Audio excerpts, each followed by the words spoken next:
শুভেচ্ছা আমন্ত্রণ দুপুরে বাংলাদেশের আয়োজনে শুরুতেই জানিয়ে দেব শিরোনামগুলো। প্লট দুর্নীতির মামলায় এবার শেখ রেহানার 7 বছরের সশ্রম জেল, কন্যা টিউলিপের 2 বছরের সাজা, ক্ষমতার অপব্যবহারের দায়ে শেখ হাসিনারও 5 বছরের সশ্রম কারাদণ্ড। এটা মাইল ফলক রায় যে পরবর্তীতে যারাই আসবেন দেশের শাসন ক্ষমতায় তারা অন্তত একটু সতর্ক থাকবেন যে আমরা যেন কোনো দুর্নীতির সাথে জড়িত না থাকি। বিদেশে নেয়ার মতো শারীরিক অবস্থার উন্নতি হয়নি খালেদা জিয়ার, জানালেন মির্জা ফখরুল। আজও বিভিন্ন স্থানের সুস্থতা কামনায় দোয়া।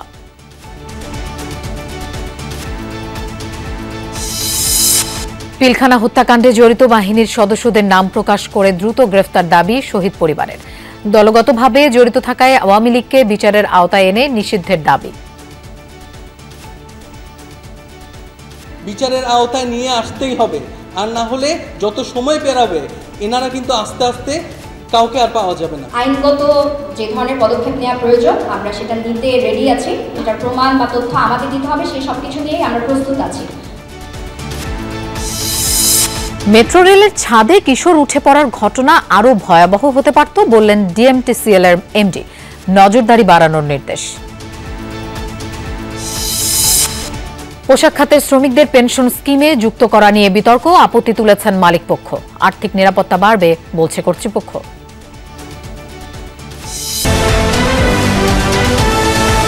দেখছিলেন শিরোনামগুলো। এছাড়াও দেশ বিদেশের আরো খবর নিয়ে দুপুরে বাংলাদেশে আপনাদের সঙ্গে থাকছি আমি মৌসুমী আহমেদ লোপা। পূর্বাচল নতুন শহর প্রকল্পে প্লট বরাদ্দে দুর্নীতির আরেক মামলায় এবার শেখ রেহানাকে দেয়া হয়েছে 7 বছরের জেল, আর তার কন্যা ব্রিটিশ এমপি টিউলিপ সিদ্দিককে 2 বছরের সাজা হয়েছে। একই মামলায় ক্ষমতাচ্যুত প্রধানমন্ত্রী শেখ হাসিনাকেও 5 বছরের সশ্রম কারাদণ্ড দিয়েছেন আদালত। 3 জনকেই 1 লাখ টাকা করে অর্থদণ্ড করা হয়েছে। ঢাকার বিশেষ জজ আদালত 4-এর বিচারক এই রায় ঘোষণা করেন। দুদকের আইনজীবী জানান, সাজা পরোয়ানা পররাষ্ট্র মন্ত্রণালয়ে পাঠানো হবে। রায়ে শেখ রেহানার নামে পূর্বাচলের প্লট বাতিল করে প্রয়োজনীয় ব্যবস্থা নেওয়ার নির্দেশ দেওয়া হয়েছে। মামলায় সাবেক গণপূর্ত প্রতিমন্ত্রী শরীফ আহমেদ সহ 14 জনকে 5 বছরের কারাদণ্ড দিয়েছেন আদালত। পর্যবেক্ষণে বলা হয়েছে, আসামিরা সবাই পাবলিক সার্ভেন্ট, কিন্তু তাদের আইন ভঙ্গ করা ক্রিমিনাল মিসকন্ডাক্টের অন্তর্ভুক্ত। সূরা আল মায়েদার রেফারেন্স দিয়ে বিচারক বলেন, সকলকে দুর্নীতির বিরুদ্ধে রুখে দাঁড়াতে হবে।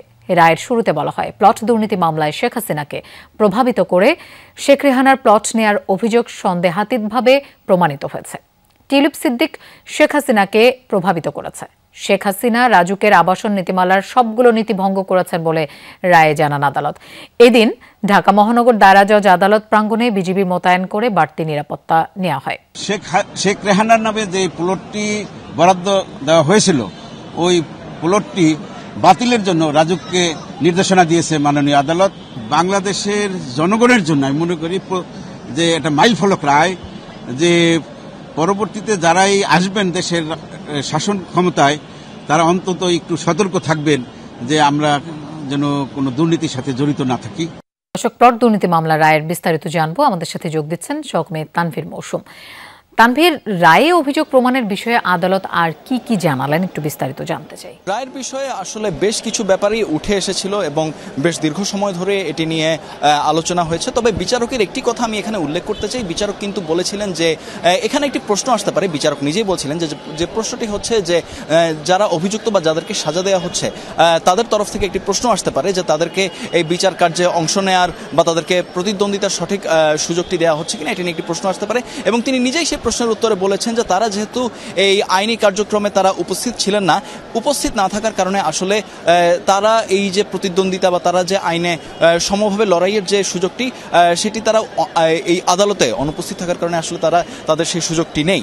এবং এই বিষয়গুলো নিয়ে তো তিনি বলেছেন এবং তিনি বারবার উল্লেখ করেছেন যে যাদের যে 17 জনকে নিয়ে এই মামলা, তারা প্রত্যেকেই কিন্তু পাবলিক সার্ভেন্ট এবং এই যে এই প্লট দুর্নীতিটিকে মূলত ক্রিমিনাল মিসকন্ডাক্ট সেটি বলেও কিন্তু বিচারক অভিহিত করেছিলেন।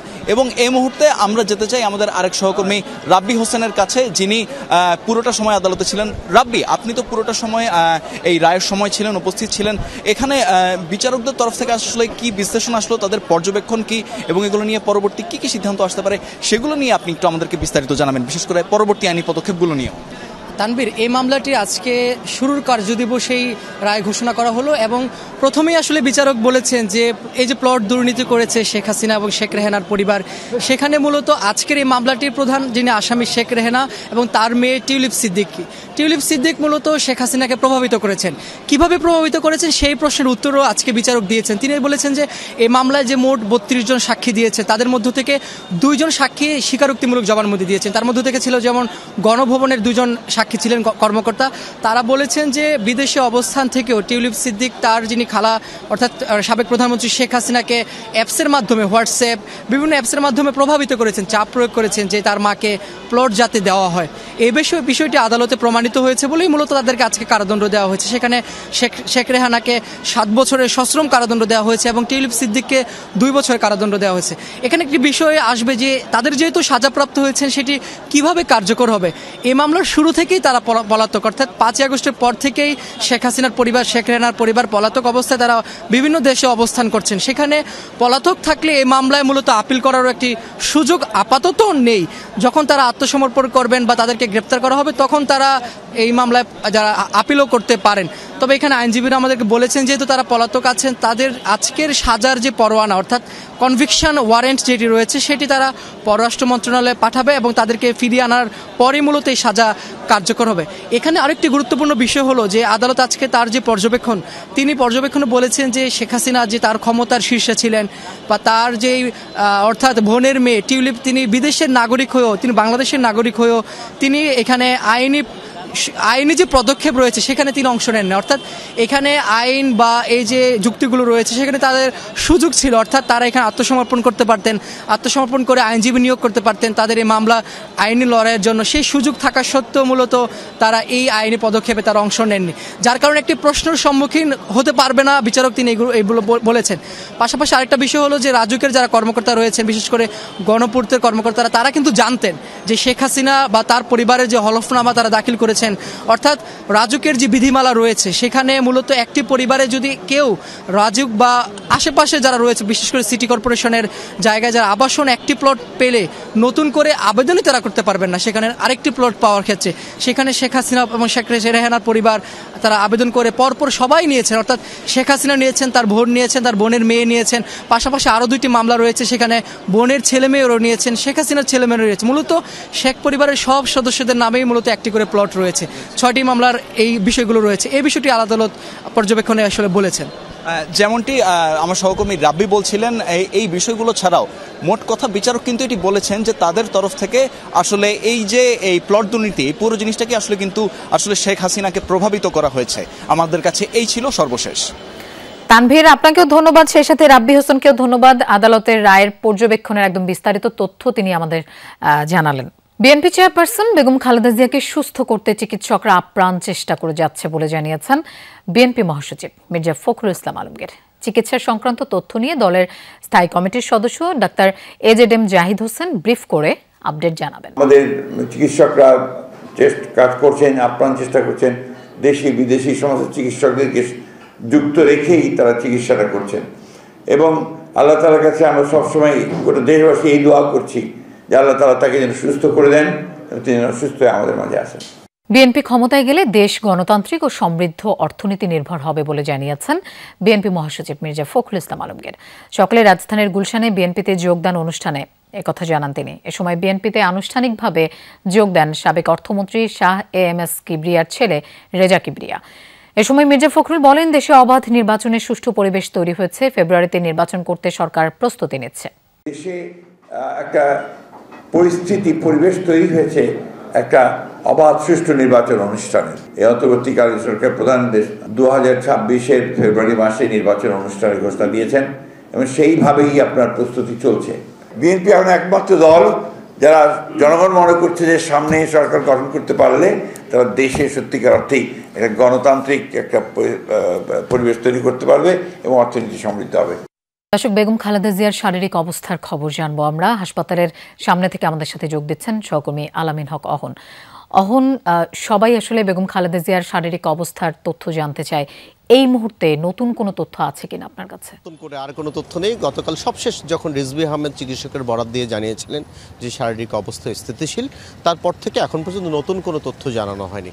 তারপরও আমরা দেখছি যে সকাল থেকেই নেতাকর্মীরা ভিড় করছেন, তবে অন্যান্য দিনের মতো সেই ভিড় নয়। বিশেষ করে একেবারেই বেশ একটা কঠোর বার্তা দেওয়া হয়েছে যেন হাসপাতালটিতে অন্যান্য রোগীরাও যেহেতু চিকিৎসা নেন তাদের এই চিকিৎসার যেন ব্যাঘাত না ঘটে, যে কারণেই নেতাকর্মীদেরকে আসতে নিরুৎসাহিত করা হয়েছে। তারপরেও তৃণমূল পর্যায়ের অনেক নেতাকর্মী এখানে এসে ভিড় করছেন। যদিও আমরা দেখেছি যে গণমাধ্যম কর্মীদের সংখ্যাও সেই নেতাকর্মীদের তুলনায় খুব বেশি কম নয়, এবং আমরা দেখছিলাম যে সকাল থেকে এইসব নেতাকর্মীরা চর্চায় যে বিষয়টি রেখেছেন তারেক রহমান দেশে ফিরবেন কিনা, দেশে ফিরলে সেটি কতদিনের মধ্যে ফিরবেন, কীভাবে বা ফিরবেন এই অবস্থায়, এবং সবাই আশা করছেন যে কোনো দুর্ঘটনার সংবাদ যেন তারা না পান। আশঙ্কা তারা বলছেন যে আশঙ্কা এখন পর্যন্ত সেই আশঙ্কা মুক্ত তারা হবেন, এবং একই সঙ্গে চিকিৎসকরাও তো বলছেন যে এখন পর্যন্ত যে পরিমাণ চিকিৎসা বাংলাদেশে দেয়া হচ্ছে সেটি সর্বোচ্চ চিকিৎসা ব্যবস্থা, এবং দেশের বাইরে যদি নিতে হয় সেই নেয়ার জন্য তার শারীরিক যে অবস্থার পরিবর্তন হওয়া দরকার, ট্রাভেলের জন্য শারীরিক সক্ষমতা যতটুকু দরকার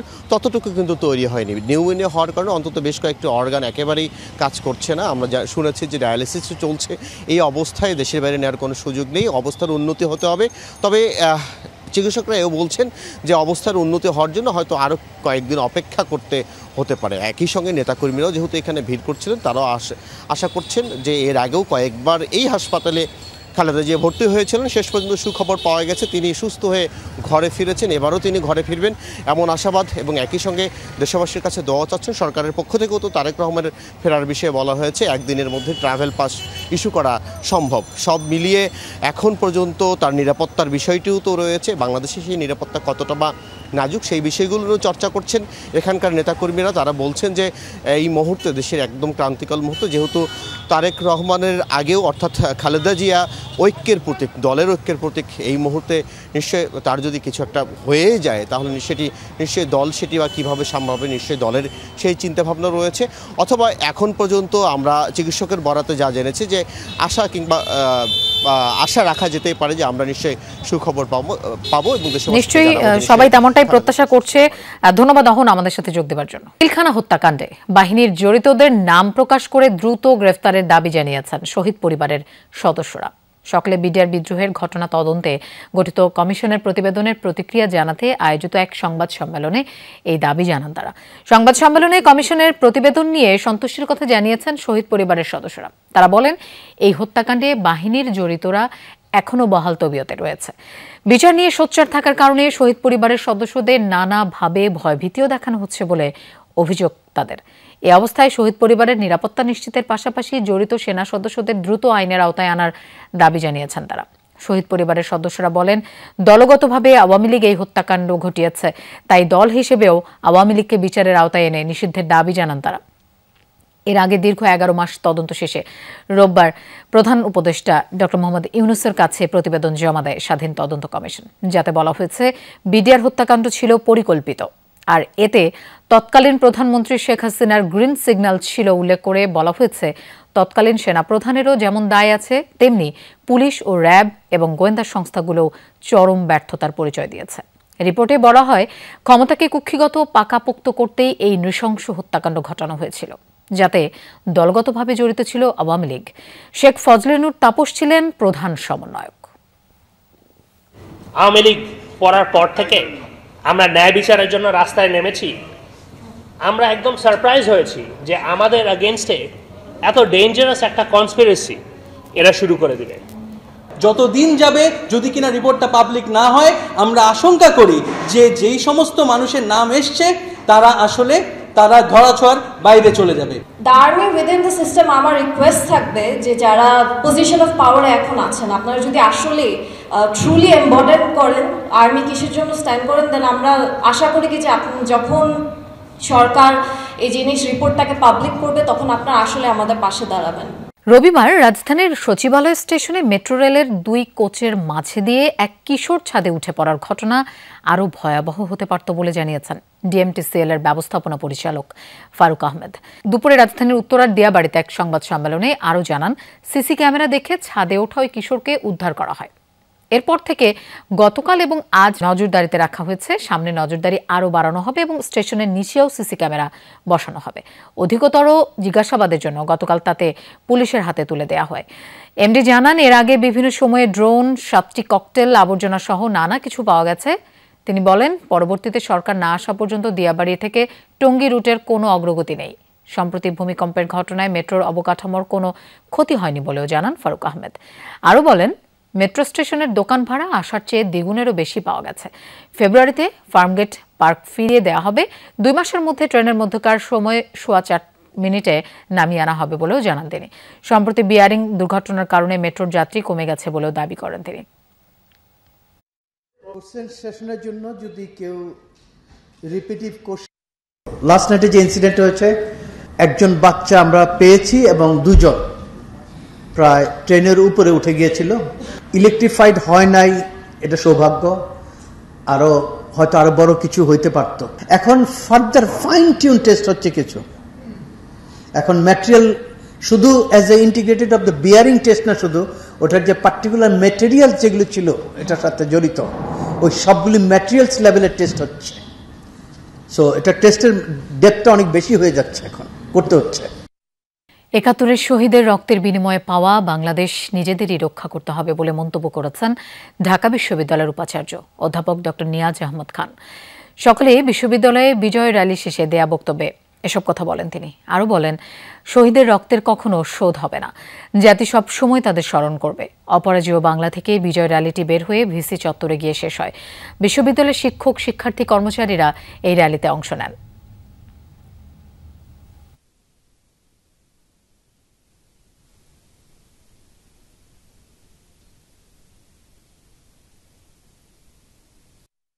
এই বিজয়ের মাস আমাদেরকে যেন আরো ঐক্যবদ্ধ করে। আমাদের মধ্যে জাতি হিসাবে যে সংগ্রামী চেতনা এবং অন্যায় অবিচারের বিরুদ্ধে বিশেষ করে ঢাকা বিশ্ববিদ্যালয়ের যে ভূমিকা, আমরা দেশবাসীকে সাথে নিয়ে আমাদের এই জাতির এই অর্জনকে স্মরণ করছি এবং এই অর্জন যেন আমাদেরকে ভবিষ্যতে আরো ঐক্যবদ্ধ হতে শেখায়। সময়টা 1971। পাক হানাদার বাহিনীর হত্যাযজ্ঞ চলছে দেশ জুড়ে। 4 মাস বয়সী শিশুকে বুট জুতোয় থেতলে হত্যা, অসংখ্য মা বোনের সম্ভ্রমহানি আর নির্বিচারে চলছে গণহত্যা। প্রতিশোধে 56,000 বর্গমাইলের দেশকে মুক্তিযুদ্ধের মাধ্যমে স্বাধীন করে নিরস্ত্র বাঙালি। সেই মুক্তিযুদ্ধের এক একটি ঘটনা যেন এক একটি উপাখ্যান। বিজয়ের 55 বছরেও মুক্তিযুদ্ধের সেই দিনগুলো নতুন প্রজন্মের কাছে রোমাঞ্চকর। সহকর্মী আহমেদ রেজা মুক্তিযুদ্ধ জাদুঘর থেকে জানাচ্ছেন সেই ত্যাগ, অর্জন আর বিজয় গাঁথা। ছবি তুলেছেন Tanvir Morshed.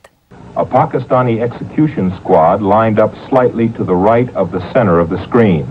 About 20 people were herded onto the killing ground from the right corner of the picture. One man dressed in black. এই ভিডিওটি 1971 সালের 26শে মার্চ সকালবেলা তোলা হয়েছিল ঢাকা বিশ্ববিদ্যালয় এলাকা থেকে, যেখানে দেখা যাচ্ছিল নির্বিচারে কিভাবে পাকিস্তানি হানাদার বাহিনী সারিবদ্ধভাবে বাঙালিদের গুলি করে মারছে। খুলনার সেনহাটি এলাকায় বসবাস করতেন প্রাক্তন মুজাহিদ কমান্ডার আব্দুস সালাম খান, যিনি অসহযোগ আন্দোলনে তরুণদের নেতৃত্ব দিয়েছিলেন এবং পরবর্তীতে মুক্তিযুদ্ধকালীন সময়ে তাদের দলনেতা হিসেবেও দীর্ঘ সময় কাজ করে গেছেন।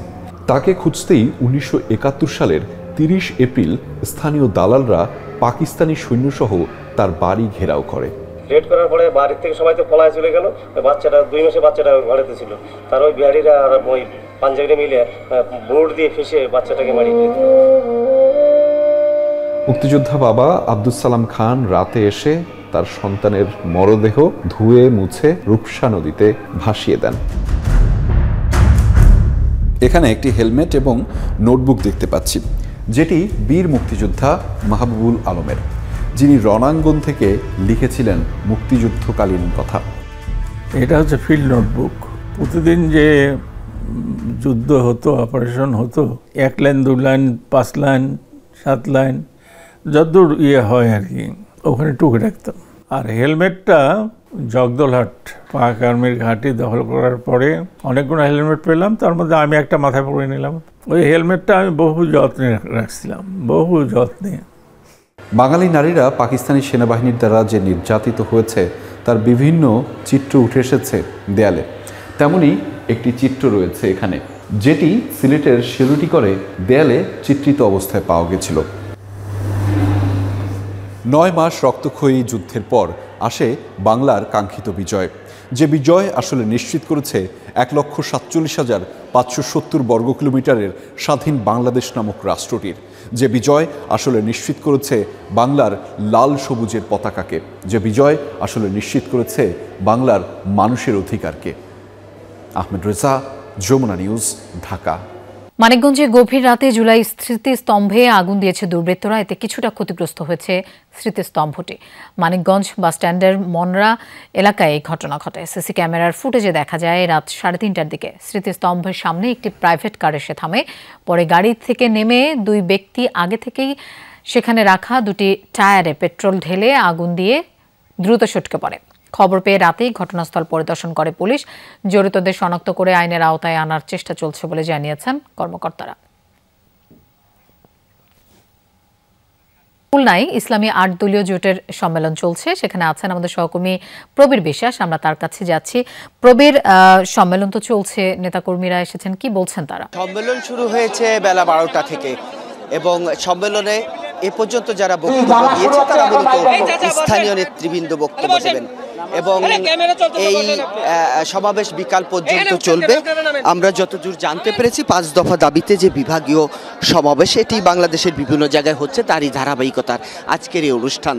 এবং 5 দফার মধ্যে যে 5টি দাবি রয়েছে সেটি হচ্ছে জুলাই সনদ সফল বাস্তবায়ন, জাতীয় নির্বাচনের আগে গণভোটের আয়োজন, পিআর পদ্ধতিতে নির্বাচনের আগে একটি লেভেল প্লেয়িং ফিল্ড নিশ্চিত করা, একই সঙ্গে যারা আগামী নির্বাচন নস্যাৎ করতে পারে 14 দল সহ এমন দলগুলোকে নিষিদ্ধ করা। এই 5টি দাবিতে আজকের এই মহাসমাবেশ অনুষ্ঠিত হচ্ছে এবং সমাবেশে প্রধান অতিথি হিসেবে উপস্থিত থাকবেন বাংলাদেশ জামায়াতে ইসলামীর আমির ডাক্তার শফিকুর রহমান। এছাড়া এই অনুষ্ঠানের যিনি সভাপতিত্ব করবেন ইসলামী আন্দোলন বাংলাদেশের আমির সৈয়দ মোহাম্মদ রেজাউল করিম। এছাড়াও বাংলাদেশ খেলাফত মজলিসের আমির আল্লামা মামুনুল হক সহ যে সমস্ত যে 8টি দল রয়েছে সেই সব দলের শীর্ষ নেতৃবৃন্দ এখানে বক্তব্য দিবেন। ইতিমধ্যে যারা এখানে বক্তব্য দিয়েছেন তারা বলেছেন যে আন্দোলনের মধ্য দিয়ে একটি নতুন বাংলাদেশ প্রতিষ্ঠিত হয়েছে, যে স্বপ্ন নিয়ে প্রতিষ্ঠিত হয়েছে, বর্তমান সেই সরকার সেই স্বপ্ন বাস্তবায়নে অঙ্গীকারবদ্ধ। সে কারণেই 8 দলীয় ইসলামী দলগুলোর যে 5টি দাবি রয়েছে সেই দাবি 5টি খুবই যৌক্তিক এবং সেই দাবির প্রতি বর্তমান সরকার একাত্মতা ঘোষণা করবেন। আগেই বলেছি জুলাই সনদ বাস্তবায়ন এবং জাতীয় নির্বাচনের আগে গণভোট দেওয়া। এছাড়া আরও 3টি দাবির কথা, সেটিও তারা সুনির্দিষ্ট করে আবারও বলেছে পিআর পদ্ধতিতে নির্বাচনের আগে লেভেল প্লেয়িং ফিল্ড সকলের জন্য নিশ্চিতকরণ এবং 14 দলের বা যারা আগামী নির্বাচন নস্যাৎ করতে চায় এই সমস্ত দলেরকে নিষিদ্ধ করার দাবিও তারা করেছে এবং এই দাবি নিয়ে তারা সোচ্চার ছিল, আগামীতেও সোচ্চার থাকবে বলে এখানে দৃঢ় প্রত্যয় ব্যক্ত করেছেন। এবং খুলনা বিভাগের যে 10টি জেলা রয়েছে ইতিমধ্যে সেই 10টি জেলা থেকে নেতাকর্মীরা এখানে এসে উপস্থিত হয়েছেন। একইভাবে কেন্দ্রীয় বিভিন্ন নেতৃবৃন্দ রয়েছে, সেই নেতৃবৃন্দ কিন্তু এখানে উপস্থিত হয়েছে। এখন নামাজের বিরতি চলছে, দেখতে পাচ্ছেন যে সবাই নামাজ আদায় করছে। নামাজের পরপরই আবার যে বক্তব্যের পালাটি রয়েছে সেই পালাটি শুরু হবে এবং নামাজের পর মূলত কেন্দ্রীয় নেতৃবৃন্দ যারা আছে তারা এখানে বক্তব্য দেবে বলে আয়োজক কমিটির পক্ষ থেকে আমাদেরকে জানানো হয়েছে। এবং যে 5টি দাবির কথা আগেই বলেছি তার মধ্যে আরও যে দলগুলোর সঙ্গে সম্পৃক্ত আছে খেলাফত মজলিস, বাংলাদেশ খেলাফত আন্দোলন, বাংলাদেশ নিজামে ইসলাম পার্টি, জাকপা এবং বাংলাদেশ ডেভেলপমেন্ট পার্টি এবং এই যে 8টি দলের সঙ্গে তো বাংলাদেশ জামায়াতে ইসলামী এবং বাংলাদেশের যে চরমুনাই পীরের যে দলটি রয়েছে সেটিও তারা এই আন্দোলন এবং তিনি আজকে সভাপতিত্ব করবেন। কিছু সময়ের মধ্যে নামাজ শেষে মূল আলোচনা শুরু হবে এবং এই আন্দোলন তাদের চলমান থাকবে বলে ইতিমধ্যে তারা দৃঢ় প্রত্যয় ব্যক্ত করেছেন। প্রবীর, আপনাকে ধন্যবাদ আমাদের সাথে যোগ দেওয়ার জন্য। পার্বত্য চট্টগ্রাম শান্তি চুক্তির 28 বছর পরও পাহাড়ে ফেরেনি কাঙ্ক্ষিত শান্তি। 1997 সালের 2 ডিসেম্বর তৎকালীন সরকারের সাথে জনসংহতি সমিতির চুক্তির মধ্য দিয়ে পাহাড়ে অবস্থান হয় অবসান হয় রক্তক্ষয়ী দীর্ঘ সংঘাতের। চুক্তির পর যোগাযোগ, শিক্ষা, স্বাস্থ্য, পর্যটন খাতে এসেছে পরিবর্তন। তবে এখনো সক্রিয় একাধিক সশস্ত্র গ্রুপ, বন্ধ হয়নি প্রাণঘাতী দ্বন্দ্ব সংঘাত। দেশের দক্ষিণ পূর্বাঞ্চলের 3 পার্বত্য জেলার দুর্গম পাহাড়ে দেখা যায় এমন দৃষ্টিনন্দন সড়ক। পাহাড়ের খাঁজে খাঁজে ভেসে বেড়ানো সাদা মেঘ ছুঁয়ে দেয় পর্যটকদের। পার্বত্য শান্তি চুক্তির পর গেল 28 বছরে যোগাযোগ ব্যবস্থা উন্নয়নের কারণে পিছিয়ে পড়া ক্ষুদ্র নৃগোষ্ঠীর জীবনযাত্রা এসেছে পরিবর্তন, কিন্তু ফেরেনি কাঙ্ক্ষিত শান্তি। বরং নতুন নতুন আঞ্চলিক দলের আবির্ভাবে বেড়েছে দ্বন্দ্ব, সংঘাত। পার্বত্য চট্টগ্রামে শান্তি চুক্তি বাস্তবায়ন না হওয়ার কারণে পাহাড়ে প্রতিনিয়ত হানাহানি হচ্ছে। পার্বত্য চট্টগ্রামের এলাকার স্বার্থে শান্তি চুক্তি বাস্তবায়ন হওয়া উচিত বলে আমি মনে করি। চুক্তি পরিপূর্ণভাবে বাস্তবায়ন না হওয়ার কারণে তো যে সংঘাত সবসময় বেড়ে যাচ্ছে, মানুষের বিভেদ সৃষ্টি হচ্ছে। গুম, খুন, আধিপত্য ও চাঁদাবাজি নিয়ে বিরোধ, অস্ত্রের ঝনঝনানি এবং সংঘাত লেগে আছে রাঙ্গামাটি, বান্দরবান, খাগড়াছড়িতে। সবচেয়ে বেশি সক্রিয় 6টি সশস্ত্র সংগঠন। সরকারি বেসরকারি তথ্য মতে গত 28 বছরে পাহাড়ে 1426 জন নিহত এবং 2497 জন অপহরণের শিকার। আহত ও উদাস্ত হয়েছে অনেকে। চুক্তি না হওয়া পর্যন্ত আমরা নারীরা কি বলবো, নিরাপদ না। 28 বছর চুক্তি উপলক্ষে, পূর্তি উপলক্ষে এখনো চুক্তিগুলো মূল যে ধারাগুলো আছে সেগুলো এখনো অবাস্তবায়িত। এখনো তারা অস্ত্রের ঝনঝনানি জিগিয়ে রাখছে, অথচ চুক্তিতে প্রধান শর্ত ছিল তারা অস্ত্র জমা দিবে এবং অস্ত্র জমা দিয়ে তারা পার্বত্য চট্টগ্রামে একটি শান্তি প্রতিষ্ঠায় ভূমিকা রাখবে। চুক্তি নিয়েও আছে পক্ষ বিপক্ষ। সংঘাত ও বিভক্তি দূর করতে আঞ্চলিক দলগুলো শান্তি চুক্তির পূর্ণ বাস্তবায়ন দাবি করলেও সাংঘর্ষিক সব ধারা বাতিলের দাবি বাঙালি সংগঠনগুলোর। কেউ যাতে কোনো প্রকার বৈষম্যের শিকার না হয় সেজন্য প্রত্যেকটি জনগোষ্ঠীর সাথে আলোচনা করে এই চুক্তিটি পুনর্মূল্যায়ন করা অবশ্যই জরুরি। যাতে ওনারা উদার মন নিয়ে এগিয়ে এসে পার্বত্য চুক্তি বাস্তবায়ন করতে এগিয়ে আসেন। যদিও আগের সব সরকার বরাবরই বলে আসছে শান্তি চুক্তির 72টি ধারার বেশিরভাগ বাস্তবায়িত হয়েছে, বাকিগুলো বাস্তবায়নের পথে। মামুন রশিদ অফি, যমুনা নিউজ। দীর্ঘ প্রতীক্ষার পর অবশেষে কক্সবাজার থেকে প্রবালদ্বীপ সেন্ট মার্টিনের উদ্দেশ্যে ছেড়ে গেছে 3টি জাহাজ। প্রথম দিনে 1106 জন পর্যটক নিয়ে যাত্রা শুরু হয়েছে।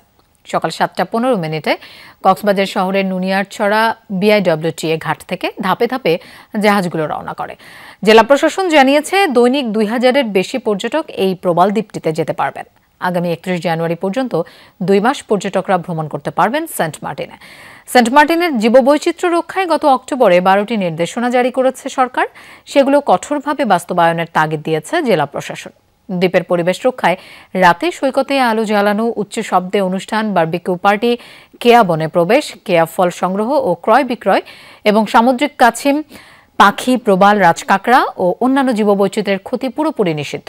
সৈকতে মোটরসাইকেল, সি বাইক সহ মোটরযান চলাচল বন্ধ এবং নিষিদ্ধ পলিথিন ও একবার ব্যবহার্য প্লাস্টিক ব্যবহারও নিরুৎসাহিত করা হয়েছে। জেলা প্রশাসন, পরিবেশ অধিদপ্তর, ট্যুরিজম বোর্ড, অন্যান্য আইনশৃঙ্খলা বাহিনীর পক্ষ থেকে যাত্রীদের যাতায়াত নির্বিঘ্ন করার জন্য সব ধরনের প্রয়োজনীয় পদক্ষেপ গ্রহণ করা হয়েছে। 4 দফা দাবিতে পূর্ণ দিবস কর্মবিরতি পালন করছেন দেশের সরকারি মাধ্যমিক বিদ্যালয়ের সহকারী শিক্ষকরা। এতে আজকের বার্ষিক পরীক্ষা স্থগিত করা হয়েছে। শিক্ষকদের কর্মসূচির প্রেক্ষিতে গত রাতেই বিভিন্ন স্কুলের আজকের পরীক্ষা স্থগিতের নোটিশ দেয়া হয়। সহকারী শিক্ষকদের পদটি নবম গ্রেডে BCS ক্যাডারভুক্ত করা, বেতন ভাতা সংক্রান্ত বিষয়াদি সহ 4 দফা দাবিতে এর আগে রোববার অবস্থান কর্মসূচি পালন করেন আন্দোলনকারীরা। ঘোষণা দেন সোমবার পূর্ণ দিবস কর্মবিরতি পালনের। এদিকে চলমান বার্ষিক পরীক্ষার মধ্যে শিক্ষকদের কর্মবিরতি কর্মসূচিতে ক্ষোভ জানিয়েছেন অভিভাবকরা। আন্দোলনরত শিক্ষকরা বলছেন দাবি আদায় হলে স্থগিত পরীক্ষা সাপ্তাহিক ছুটির দিনে নেওয়া হবে। প্রস্তুতি নিয়েই আসছিলাম, পরে স্কুলে এসে দেখি এরকম গন্ডগোল চলতেছে, তো জানতে পারলাম ছাত্রদের দাবি আছে কিছু। এই পরীক্ষাগুলো কবে কোন দিন হবে এখনো পর্যন্ত ওনারা বলতেছেন না। তাদের promotion, time scale, selection grade থেকে বঞ্চিত এবং নবম গ্রেড সৃষ্টির জন্য এরা আন্দোলন করে আসতেছে। তাদের দাবি দেওয়া সরকারের কর্ণপাত করতেছে না, বিধায়ী তারা আজকে 3 দিনের কর্মবিরতি দিয়েছে।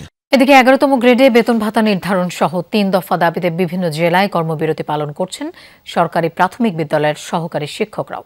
তবে কর্মসূচি ঘিরে স্কুলভেদে ভিন্ন ভিন্ন চিত্র দেখা গেছে। কোথাও কোথাও শিক্ষার্থীরা উপস্থিত হলেও ক্লাস নেওয়া থেকে বিরত থাকেন শিক্ষকরা, আবার কোথাও যথারীতি পাঠদান দিতে দেখা যায় শিক্ষকদের। বিভিন্ন স্কুলে আজ থেকে শুরু হচ্ছে বার্ষিক পরীক্ষা। শিক্ষকদের কর্মবিরতির কারণে কয়েক জায়গায় আজকের পরীক্ষা স্থগিত করা হয়। রাজবাড়ীতে একটি স্কুলে অভিভাবকদের তোপের মুখে 1.5 ঘন্টা পর পরীক্ষা নিয়েছেন শিক্ষকরা। প্রাথমিক সহকারী শিক্ষক সংগঠন ঐক্য পরিষদের ডাকে এই কর্মসূচি পালিত হচ্ছে। 3 দফা দাবির মধ্যে রয়েছে বেতন স্কেল 11তম গ্রেডে উন্নীতকরণ, 10 ও 16 বছর পূর্তিতে উচ্চতর গ্রেড সমস্যার সমাধান এবং শতভাগ বিভাগীয় পদোন্নতি দেওয়ার দাবি।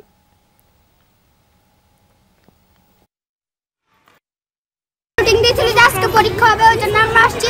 আমরা অনেক কষ্ট করে পরীক্ষার প্রিপারেশন নিয়ে আসছি, কিন্তু এখন পরীক্ষা হচ্ছে না। আজকে পরীক্ষা ছিল ইংলিশ পরীক্ষা, ওদের ক্লাস 3 ওরা পরীক্ষা দিতে আসছে, প্রিপারেশন নিয়ে পরীক্ষা দিতে পারতেছে না। আসলে অনেক দিন হয়ে গেল, তো এর মধ্যে আমাদের দাবি দেওয়াগুলো বাস্তবায়ন হয়নি। কোনোভাবেই আমরা পজিটিভ কোনো কিছু পাচ্ছি না। গত 28 তারিখ থেকে সহকারী শিক্ষকবৃন্দ তাদের 3 দফা দাবি নিয়ে আন্দোলন করছে। তো আমরা প্রধান শিক্ষকগণ আমরা চাই তারা 11তম গ্রেড পাক। খুলনায় আদালত ভবনের সামনে 2 জনকে গুলি ও কুপিয়ে হত্যার ঘটনায় এখনো মামলা হয়নি। এই ঘটনার 20 ঘন্টা পেরিয়ে গেলেও কাউকে আটক করতে পারেনি পুলিশ। ময়নাতদন্ত শেষে মরদেহ পরিবারের কাছে হস্তান্তর করা হবে। রোববার দুপুর 12:15টার দিকে খুলনা মহানগর দায়রা জজ ও জেলা দায়রা জজ আদালতের প্রধান ফটকের সামনে হাসিব হাওলাদার ও মোহাম্মদ ফজলে রাব্বি রাজন নামের 2 জনকে গুলি করে ও কুপিয়ে হত্যা করে দুর্বৃত্তরা। অস্ত্র মামলায় হাজিরা দিতে আদালতে গিয়েছিলেন তারা। এদিকে গতকাল রাত 9টার দিকে লবণছড়া থানার জিন্নাপাড়ায় তাহের দর্জির মোড় এলাকায় কাজী সম্রাট নামের এক ব্যক্তিকে গুলি করে দুর্বৃত্তরা। পরে তাকে খুলনা মেডিকেল কলেজ হাসপাতালে ভর্তি করা হয়। এই ঘটনায়ও কোনো মামলা হয়নি, গ্রেফতারও হয়নি কেউ। খুলনায় একের পর এক হত্যা ও হত্যার চেষ্টার ঘটনায় নগরবাসীর মনে আতঙ্ক ছড়িয়ে পড়েছে। পোশাক খাতের শ্রমিকদের পেনশন স্কিমে যুক্ত করা নিয়ে তৈরি হয়েছে বিতর্ক। প্রগতি স্কিমে অন্তর্ভুক্তির সুযোগ রেখে জারি হয়েছে শ্রম আইনের সংশোধিত অধ্যাদেশ, কিন্তু এতে আপত্তি তুলেছে বিজেএমইএ ও বিকেএমইএ। সংগঠন দুটির যুক্তি, শ্রমিক কল্যাণ তহবিল সক্রিয় রেখে নতুন জায়গায় অর্থ জমা দেয়া কঠিন। সর্বজনীন পেনশন স্কিম কর্তৃপক্ষ বলছে, পেনশন কার্যক্রমে যুক্ত হলে শ্রমিকদের সুবিধা বেশি, কারণ জমা করা অর্থ থেকে নেওয়া যাবে ঋণ। পোশাক খাতে কর্মরত শ্রমিকের সংখ্যা এখন কম বেশি 40 লাখ। তাদের শ্রমে ঘামেই উৎপাদন হয় পণ্য, রপ্তানি বাজারে তৈরি হয়েছে শক্ত অবস্থান। তবে শ্রমিকদের সঞ্চয়ের মাধ্যম নিয়ে তৈরি হয়েছে বিতর্ক। সর্বজনীন পেনশন স্কিমে অন্তর্ভুক্তের সুযোগ রেখে অনুমোদন হয়েছে শ্রম সংশোধন অধ্যাদেশ। উদ্যোক্তারা বলছেন, ভবিষ্যৎ নিরাপত্তা তহবিল চলমান আছে, সেখানে যৌথ উদ্যোগে জমা হচ্ছে অর্থ। তার মধ্যে প্রগতি স্কিমে অর্থ জমার সুযোগ দিলে তৈরি হতে পারে জটিলতা। পার্শ্ববর্তী দেশ ভারত, পাকিস্তান, ভিয়েতনাম ও শ্রীলঙ্কায় কার্যকর আছে একক ব্যবস্থা। আমাদের যদি প্রভিডেন্ট ফান্ডে যেতে হয়, তাহলে নতুন করে আমাদের একটা পার্সেন্টেজ প্রত্যেক মাসে শ্রমিককে অতিরিক্ত দিতে হবে। সেই সক্ষমতা কি আমাদের আছে? আমরা মনে করি এটা আমাদের পক্ষে দেওয়া সম্ভব না। প্রগতিতে আবেদন করলে যাবে, আর তাহলে যারা আবেদন করবে না তাদেরটা আবার আমার ফ্যাক্টরিতে আবার করতে হবে। তার মানে আমাকে একটা দুই জায়গাতেই আমাকে এটা মেনটেন করতে হবে, যেটা আমাদের জন্য কঠিন হয়ে যাবে। প্রগতি স্কিমে শ্রমিকদের যুক্ত করার পক্ষে সর্বজনীন পেনশন কর্তৃপক্ষ। যুক্তি, শেষ জীবনে আর্থিক নিরাপত্তা দেবার পাশাপাশি থাকছে জমাকৃত অর্থের অর্ধেক ঋণ নেবার সুযোগ। শ্রমিকরা যদি বলা হয় যে তোমার সবচেয়ে সিকিউরড জায়গা কোনটা, গভর্নমেন্ট গ্যারান্টিড স্কিম, তাহলে আমার এখানে আসলে পরে সে এখান থেকে লোন নিতে পারবে ঠেকা পড়লে। বিজিএমএ যদি এগ্রি করে হ্যাঁ শ্রমিকের কল্যাণের জন্য ফান্ড দিতে চাই, শ্রমিক যদি মনে করে যে হ্যাঁ এই ফান্ড আমাদের দিলে আমি কোন মোডে রাখবো, আমি কি এটা কল্যাণ তহবিলে রাখবো না পেনশন স্কিমে রাখবো, এটা সে ঠিক করে নিতে পারে। আর পেনশন অথরিটি অলওয়েজ প্রস্তুত আছে যদি কোনো সিদ্ধান্ত আসে সেটাকে অ্যাকোমোডেট করার। ভবিষ্যৎ তহবিল একটি সঞ্চয় ব্যবস্থা, যেখানে শ্রমিক এবং মালিকের পক্ষ থেকে একটি নির্দিষ্ট অংশ জমা করা হয়। এই তহবিল থেকে অবসরকালীন সহায়তা, দুর্ঘটনা বা মৃত্যুর পর আর্থিক সহায়তা এবং অন্যান্য কল্যাণমূলক কাজে ব্যবহৃত হয়। প্রশ্ন হচ্ছে, সংকটের সময় কতটুকু সহায়তা পাচ্ছে শ্রমিক? আজকে একটা গার্মেন্টসে যে চাকরি করে তার যে কল্যাণে যদি কোনো টাকা ওই মালিক পক্ষ দেয়, যখন ওই গার্মেন্টসটা পরিবর্তন করে অন্য গার্মেন্টসে চলে যায় সে, তখন তার ওই টাকা তাকে দিয়ে দেয়, অথবা সে একটা সমস্যায় পড়ে। যদি গার্মেন্টসটা দুর্বল হয়ে যায় দেন সে কিন্তু তার টাকা পেতেও বেগ পেতে হয়। বিশ্লেষকদের ধারণা, শ্রমিক সুরক্ষায় অর্থ জমা করার দুটি পথই খোলা রাখা যায়। এক্ষেত্রে অর্থ সংরক্ষণে শ্রমিকের ইচ্ছার স্বাধীনতা দেওয়া উচিত। শ্রমিকরা যেহেতু খুব নিম্ন আয়, তুলনামূলক কম আয় করেন, সেখান থেকে তারা খুব অল্প পরিমাণে সঞ্চয় করতে পারেন। সুতরাং এরকম একটি সঞ্চয় স্কিমের ক্ষেত্রে কারখানাগুলোর বাধ্যবাধকতার যে ভবিষ্যৎ তহবিল, সেখানে যেমন তার কিছুটা অর্থ সাশ্রয় হয়, যদিও এটা দীর্ঘমেয়াদে অনেক দিন তার কাজে দেয় না, কিন্তু এ ধরনের একটি তহবিল যেখানে কিনা সমতা বা সুরক্ষার মতো জায়গায় সে যদি থাকে, তাহলে অন্তত সে 75 বছর পর্যন্ত তার আয়ের একটা সুরক্ষা নিশ্চিত হয়। ভবিষ্যৎ তহবিল এবং প্রগতি স্কিম দুই ব্যবস্থাতেই অংশ নেবার সুযোগ রেখে শ্রম সংশোধিত অধ্যাদেশ অনুমোদন দিয়েছে উপদেষ্টা পরিষদ। রিমন রহমান, যমুনা নিউজ, ঢাকা। চেক প্রজাতন্ত্রে আবারও জীবন্ত করে তোলা হলো ফরাসি সম্রাট নেপোলিয়ন বোনাপার্টের অস্টারলিস যুদ্ধ। 1805 সালের এই যুদ্ধে রাশিয়া ও অস্ট্রিয়ার বিরুদ্ধে তার নেতৃত্বেই বিজয় ছিনিয়ে আনে ফ্রান্স। দিনটির 220তম বার্ষিকী উপলক্ষে করা হয় এমন আয়োজন। ঢাল তলোয়ার হাতে ইউনিফর্ম গায়ে দিয়ে যুদ্ধের বিশেষ মুহূর্তগুলো দর্শকদের সামনে ফুটিয়ে তোলে কয়েক হাজার অভিনেতা। যুদ্ধের দামামার সাথে তাল মিলিয়ে এগিয়ে চলেছে হাজার হাজার সেনা, রণসজ্জায় সজ্জিত ফরাসি বাহিনী। দেখে প্রাচীন কোনো যুদ্ধের ময়দান বলে মনে হলেও আদতে বাস্তব যুদ্ধক্ষেত্র নয় এটি। ফরাসি সম্রাট নেপোলিয়ন বোনাপার্টের অস্টারলিস যুদ্ধ স্মরণে এই আয়োজন চেক প্রজাতন্ত্রের। অভিনয় করে দেখানো হচ্ছে যুদ্ধের বিশেষ বিশেষ মুহূর্ত। 1805 সালের এই যুদ্ধে রাশিয়া ও অস্ট্রিয়াকে পরাজিত করে ফ্রান্স। চেক প্রজাতন্ত্রের স্লাভকভ অঞ্চলে লড়াইয়ে জড়িয়েছিল দুপক্ষ। সেই যুদ্ধের 220 বছর পূর্তি উপলক্ষেই করা হয় এ আয়োজন। ইউনিফর্ম গায়ে, ঢাল তলোয়ার হাতে, ঘোড়ায় চড়ে এতে অংশ নেয় হাজার হাজার ইতিহাসপ্রেমী ও সংস্কৃতিকর্মী। নেপোলিয়নের ভূমিকায় অভিনয় করেন মার্কিন নাগরিক মার্ক স্নাইডার। 20 বছর ধরে নাম ভূমিকায় অংশ নিয়ে আসছেন তিনি। আমার জন্য এটা সত্যিই বিশেষ। 20 বছর ধরে এখানে আসছি আমি। 200তম বার্ষিকীর আয়োজনেও ছিলাম, আর এবার 220তমতেও। এটা আমার জন্য সম্মান আর আনন্দের অসাধারণ এক অভিজ্ঞতা। আমি মনে করি ইউরোপের সেরা পুনর্মঞ্চায়ন এটি। আসল যুদ্ধে মিত্রবাহিনীকে পরাজিত করতে ফরাসি বাহিনীর সময় লেগেছিল 10 ঘন্টারও বেশি। তবে এই আয়োজনে মাত্র 90 মিনিটে যুদ্ধের গুরুত্বপূর্ণ অংশগুলো ফুটিয়ে তোলেন অংশগ্রহণকারীরা। রেজওয়ানা সাইমা, যমুনা নিউজ। দর্শক, দুপুরে বাংলাদেশের প্রথম ঘন্টা থেকে বিদায় নিচ্ছি আমি মৌসুমী আহমেদ লোপা। আর পরের ঘন্টার খবর নিয়ে ফিরবেন আমাদের সহকর্মী মারফি রহমান। সাথেই থাকুন।